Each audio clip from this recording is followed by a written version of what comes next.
સુરત શહેરમાં આવનારા તહેવારોને શાંતિપૂર્ણ અને ભાઈચારાના માહોલમાં સંપન્ન થાય તે માટે સુરત પોલીસ એક્શનમાં આવી ગઈ છે। ત્યારે આગામી 24મીએ બકરીદનો તહેવાર આવી રહ્યો હોય જે લઈને સુરતના બેસ્તાન પોલીસ દ્વારા શાંતિ સમિતિ મિટિંગનું આયોજન કરાયું હતું, જેમાં સ્થાનિક વિસ્તારના તમામ ધર્મના આગેવાનો સહિત હાજર રહેવા પામ્યા હતા।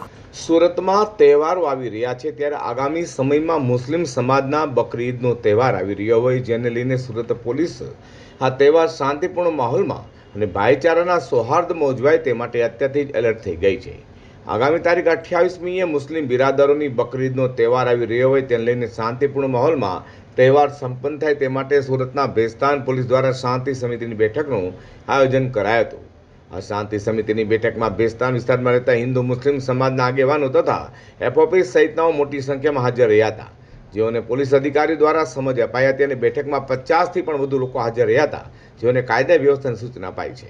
મુસ્લિમ સમુદાય દ્વારા બકરી ઈદ તહેવારનો ઉજવણી કરવામાં આવનાર છે। આ તહેવાર દરમિયાન કાયદો વ્યવસ્થા જળવાઈ રહે તે સારું આજરોજ બેસ્તાન પોલીસ સ્ટેશન ખાતે મુસ્લિમ આગેવાનો તથા આ તહેવાર સાથે સંકળાયેલા ઇસમોની એક મિટિંગ કરવામાં આવી। આ મિટિંગમાં ગુજરાત રાજ્યમાં આપણા ગૌવંશ હત્યાનો કાયદો અમલમાં છે તે બાબતે પોલીસ બહુ જ સતર્ક છે અને આ કાયદો અમલમાં લાવવામાં કટિબદ્ધ છે તે બાબતની બધાને સૂચના આપવામાં આવી। બકરી ઈદ દરમિયાન જે નીતિ નિયમો પ્રમાણે ધાર્મિક તહેવાર છે એ નીતિ નિયમો જળવાઈને ધાર્મિક તહેવાર ઉજવાય તે માટે તમામને સૂચના આપવામાં આવી અને જે આજે આગેવાન હતા એ લોકોને પણ સૂચનો અમે સાંભળ્યા।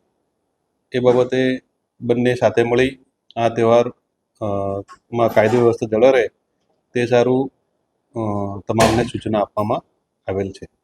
સુરતના બેસ્તાન સાથે મુસ્લિમ વિસ્તારોના પોલીસ મથકોમાં પણ સુરત પોલીસ દ્વારા શાંતિ સમિતિની બેઠક યોજી તમામને શાંતિપૂર્ણ માહોલમાં ઉજવણી કરવા હાકલ કરી હતી।